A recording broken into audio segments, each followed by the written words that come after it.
नमस्कार दोस्तों, क्या आपने कभी ध्यान दिया है कि थर्मल पावर प्लांट में एलपी टरबाइन, जिसको हम लो प्रेशर टरबाइन कहते हैं, का आकार एचपी और आईपी टरबाइन से बहुत बड़ा क्यों होता है?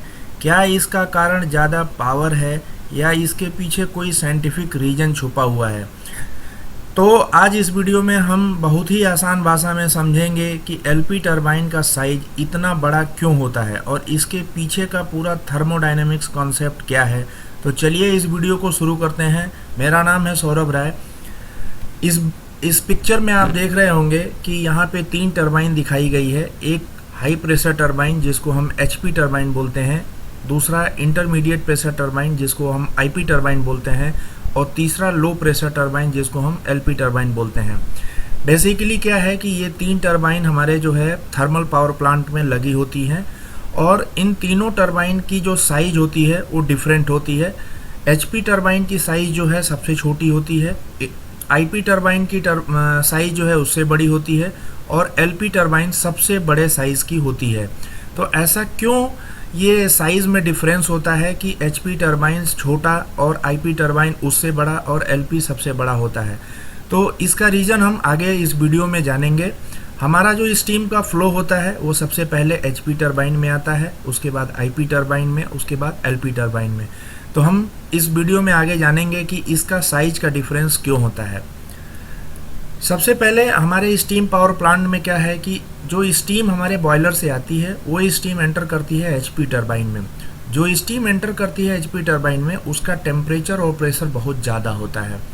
उसके बाद जो स्टीम जो है एचपी टरबाइन से एक्सट्रैक्ट होती है, जो वर्क डन करने के बाद स्टीम जो निकलती है वो स्टीम जाती है आईपी टरबाइन में, जिसका प्रेशर और टेम्परेचर मीडियम होता है।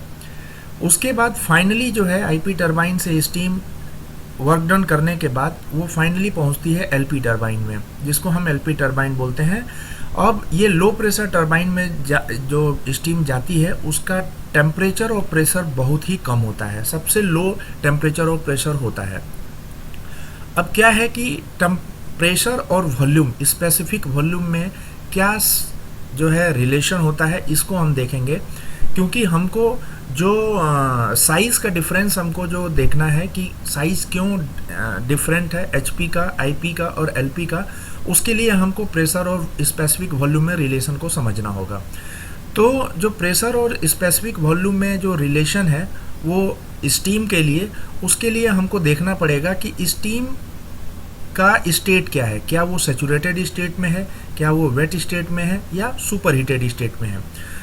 तो उसके लिए सबसे पहले हम देखते हैं कि ड्राई सैचुरेटेड स्टीम, अगर स्टीम ड्राई सैचुरेटेड स्टीम के कंडीशन में है तो उसका जो एक्स है, एक्स मतलब ये ड्राइनेस फ्रैक्शन होता है, ये थर्मोडायनेमिक्स में हम पढ़ते हैं। तो उसका एक्स वैल्यू सैचुरेटेड स्टीम का 1 होता है। तो उस केस में हमारा जो है स्पेसिफिक वॉल्यूम जो है वो हमारा डेजिग्नेट किया जाता है, डिनोट किया जाता है वीजी से। अब एक्चुअली क्या है, स्पेसिफिक वॉल्यूम का फार्मूला आप देख रहे होंगे जहाँ मेरा कर्सर है, V = VF + X VG - VF, जो जहाँ पे V जो होता है स्मॉल v, ये स्पेसिफिक वॉल्यूम होता है ऑफ वेट स्टीम, वो मीटर क्यूब पर केजी में। VF जो है specific volume of saturated liquid, ये मीटर क्यूब पर केजी में होता है। ये हमारा स्टीम टेबल से देखा जाता है। VG जो है specific volume of saturated vapour होता है, ये मीटर क्यूब पर केजी में होता है। और X होता है ड्राइनेस फ्रैक्शन, जिसको हम क्वालिटी ऑफ स्टीम बोलते हैं। तो ये सारी वैल्यू जो है हम प्रेशर और टेम्परेचर के करस्पॉन्डिंग जो है स्टीम टेबल से देख लेते हैं, और ये सारा वैल्यू इसमें रखने के बाद हमको यहाँ पे वेट स्टीम का स्पेसिफिक वॉल्यूम निकलता है। उसी तरह अगर हमारी स्टीम जो है वेट है तो उस केस में क्या है, ड्राइनेस फ्रैक्शन 0 से 1 होगा, 0 से 1 के बीच में होगा। तो वो ड्राइनेस फ्रैक्शन हमको पता रहता है कि जो स्टीम का वेट कंडीशन है उसका ड्राइनेस फ्रैक्शन क्या है, वो सारा वैल्यू रखेंगे तो उस कंडीशन में हमारा स्पेसिफिक वॉल्यूम निकलेगा। तो सैचुरेटेड स्टीम के कंडीशन में X1 हो जाएगा, तो ओनली क्या है VF और VF कट जाएगा। अगर इसको सॉल्व करेंगे तो हमारा क्या बचेगा, ओनली VG बचेगा। तो हमारा VG जो है specific volume of saturated vapour, ये हम स्टीम टेबल से देख लेंगे तो हम उसको उस केस में हमारे लिए जो है स्पेसिफिक वॉल्यूम निकल जाएगा। नेक्स्ट जो है सुपर हीटेड स्टीम, जो हमारे जो है ultra super critical thermal power plant में जो हमारी स्टीम यूज़ होती है, जो टरबाइन में आती है, वो सुपर हीटेड स्टीम होती है। और सुपर हीटेड स्टीम के केस में ये सुपर हीटेड स्टीम जो होती है वो behaves like a ideal gas. तो यहाँ पे हम आइडियल गैस जो लॉ है उसको हम यूज़ करके समझते हैं कि प्रेशर और वॉल्यूम में क्या रिलेशन है। तो आइडियल गैस लॉ हमारा कहता है कि PV is equal to RT। तो यहाँ से आप देखेंगे कि R और T जो है ये कांस्टेंट होते हैं। R is a gas constant and T is the temperature. तो स्टीम के लिए R जो है एक कांस्टेंट है और T उसका टेम्परेचर भी फिक्स्ड है, कांस्टेंट है। तो ये RT जो है becomes a constant, then P directly inversely proportional to 1/V। तो जो P का V के साथ रिलेशन है वो इनवर्सली प्रोपोर्शनल है। अगर P बढ़ेगा तो स्पेसिफिक वॉल्यूम घटेगा। यहाँ से आप देख सकते हैं, अगर स्पेसिफिक वॉल्यूम बढ़ेगा तो P क्या है, घटेगा। तो इन दोनों के बीच में इनवर्सली प्रोपोर्शनल का रिलेशन होता है। अब जो है LP टरबाइन जो है, होता क्या है कि LP टरबाइन का जो साइज़ होता है वो बड़ा हम रखना पड़ता है, उसकी साइज़ बड़ा होता है। क्यों? क्योंकि क्या है कि हम अभी अब पहले देखे हैं कि जो सबसे पहले स्टीम आती है HP टरबाइन में उसका प्रेशर सबसे ज़्यादा होता है। फिर उसके बाद वो स्टीम जब IP टरबाइन में जाती है तो उसका प्रेशर उससे कम होता है। उसके बाद जो स्टीम यहाँ से निकलने के बाद फाइनली LP टरबाइन में जाती है तो यहाँ पे आप देख सकते हैं कि इसका प्रेशर सबसे कम होता है, लो प्रेशर होता है। तो प्रेशर कम होने के वजह से इसका जो है, अभी हमने जो देखा है thermodynamic relation P inversely proportional to 1/V। तो यहाँ पे अगर प्रेशर सबसे कम होगा तो वहाँ पे स्टीम का जो स्पेसिफिक वॉल्यूम होगा वो सबसे हाई होगा। अगर स्पेसिफिक वॉल्यूम हाई होगा तो उस केस में क्या होगा कि हमको जो है LP टरबाइन को जो है ज़्यादा ह्यूज वॉल्यूम होगा स्टीम को, उसको हैंडल करना पड़ेगा। तो LP टरबाइन को ह्यूज वॉल्यूम हैंडल करने के लिए हमारा क्या होगा, by the time steam reaches LP stage, जैसे ही LP स्टेज पे स्टीम रीच करेगी तो प्रेशर इज़ वेरी लो, हमने देख लिया। Volume becomes many times larger, उस केस में वॉल्यूम क्या होगा, स्टीम का वॉल्यूम बहुत ज़्यादा हो जाएगा। तो इसको to pass this large volume, इतना ह्यूज वॉल्यूम की स्टीम को LP टरबाइन से पास करने के लिए हमको बिगर ब्लेड्स रिक्वायर्ड होगी। LP टरबाइन की ब्लेड्स जो आपने देखे हैं वो सबसे बड़े हैं। उस केस में केसिंग का डायमीटर हमको बड़ा चाहिए और लॉन्गेस्ट लास्ट स्टेज ब्लेड, जो ब्लेड जो लगे होते हैं उसमें जो लास्ट स्टेज की ब्लेड होती है, जैसे आप यहाँ देख सकते हैं यहाँ पे कई स्टेजेज के ब्लेड लगे हुए हैं, 1 2 3 ऐसे करके। तो जो लास्ट स्टेज की ब्लेड है वो देखिए सबसे बड़ा इसका डायामीटर है।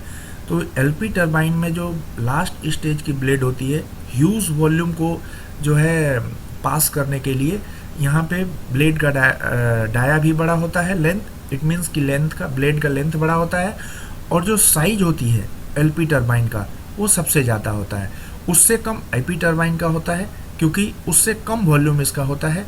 इसको उसके बाद सबसे कम वॉल्यूम जो होता है वो HP में आता है, जिसका प्रेशर सबसे ज़्यादा होता है, इसलिए इसका वॉल्यूम कम होने की वजह से इसका साइज छोटा रखा जाता है।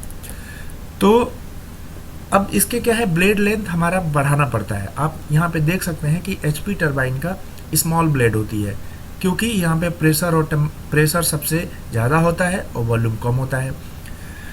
IP टरबाइन की जो ब्लेड्स होती हैं वो मीडियम लेंथ की होती हैं। LP टरबाइन का सबसे वेरी लॉन्ग ब्लेड होती है, up to 1 metre in large plant. जो बड़े बड़े प्लांट होते हैं 800 मेगावाट, 660 मेगावाट, उसमें जो है LP टरबाइन की जो ब्लेड हैं वो अप्रॉक्स 1 मीटर की होती हैं। लॉन्गर ब्लेड जो होती है, more area to handle expanded steam. Blade लंबी होगी तो वो क्या है, एरिया उसका ज़्यादा होगा, स्टीम का जो कांटेक्ट एरिया होगा वो ज़्यादा होगा, जिससे हमारा स्टीम अच्छे से एक्सपैंड होगी और वर्क डन करेगी।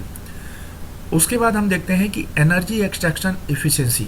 लो प्रेशर पे क्या होता है कि स्टीम हैज लो डेंसिटी और उसके लिए need more area to extract remaining energy efficiently. अब जब LP टरबाइन में जो स्टीम जाती है तो उसका प्रेशर लो होता है, तभी हमने देखा है।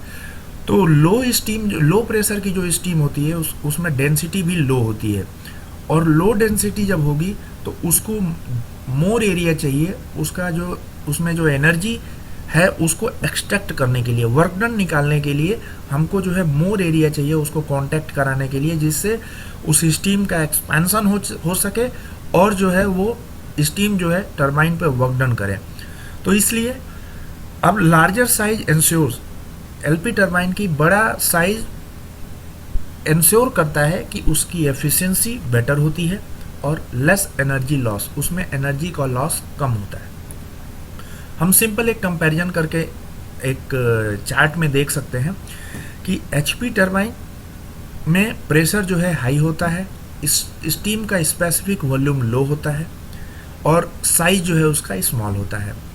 आईपी टरबाइन में प्रेशर मीडियम होता है, तो इसलिए स्पेसिफिक वॉल्यूम भी मीडियम होता है और मीडियम होने के वजह से इसमें साइज भी मीडियम रखा जाता है। और एलपी टरबाइन में प्रेशर क्या होता है, लो होता है और उसके बाद जो है वॉल्यूम क्या होता है, यहाँ पे वेरी हाई हो जाता है, क्योंकि यहाँ पे प्रेशर कम होने की वजह से वॉल्यूम, स्पेसिफिक वॉल्यूम बढ़ जाता है और स्पेसिफिक वॉल्यूम ज़्यादा होने की वजह से इसकी साइज को हम लार्ज रखते हैं। तो अब आप देख सकते हैं कि जितना कुछ भी हमने अभी सीखा है, आपको प्रेशर कैसे, प्रेशर और स्पेसिफिक वॉल्यूम में रिलेशन, प्रेशर डिक्रीज करता है जैसे ही स्टीम का फ्लो एचपी से आईपी, आईपी से एलपी होता है, आप देख सकते हैं। तो प्रेशर क्या होता है, डिक्रीज होता है। प्रेशर डिक्रीज होगा तो वॉल्यूम क्या होगा, इंक्रीज होगा। वॉल्यूम इंक्रीज होगा तो साइज इंक्रीज होगा। मतलब जैसे ही स्टीम एचपी से आईपी, आईपी से एलपी जाएगी तो वैसे प्रेशर क्या होगा, डिक्रीज होगा। प्रेशर डिक्रीज होगा तो वॉल्यूम, स्पेसिफिक वॉल्यूम बढ़ेगा। स्पेसिफिक वॉल्यूम ज़्यादा बढ़ने की वजह से साइज हमको बड़ा होगा। यहाँ पे आप देख सकते हैं कि स्टीम बॉयलर से हाई प्रेशर टेम्परेचर की स्टीम आके एचपी टरबाइन में आती है, जिसका प्रेशर टेम्परेचर ज़्यादा होता है, वॉल्यूम कम होता है। उसके बाद वो आईपी में आती है इंटरमीडिएट प्रेशर में, जिसका मीडियम वॉल्यूम होता है। इससे क्या होता है, उसका वॉल्यूम ज़्यादा होता है क्योंकि उसमें प्रेशर थोड़ा कम हो जाता है। उसके बाद जो है लास्ट में एलपी टरबाइन में आती है स्टीम, जिसमें क्या है, प्रेशर सबसे कम होता है लेकिन वॉल्यूम सबसे ज़्यादा होता है। ज़्यादा वॉल्यूम को हैंडल करने के लिए इसका साइज सबसे बड़ा होता है। लास्ट में ये स्टीम जो है कंडेंसर में चली जाती है। तो इस वीडियो से आपने इस वीडियो में पूरा जो है ये समझ लिया होगा कि कैसे जो है स्टीम का फ्लो होता है और कैसे जो है स्टीम का जो फ्लो के साथ में जो टरबाइन की साइज होती है वो डिफरेंट होती है। एलपी सबसे बड़ा होता है, एचपी सबसे छोटा होता है और आईपी टरबाइन जो का साइज जो है मीडियम होता है। तो आई होप आपको ये वीडियो पूरा समझ में आया होगा और कोई भी आपका डाउट है तो आप कमेंट सेक्शन में लिखिए। Thank you very much. जय हिंद।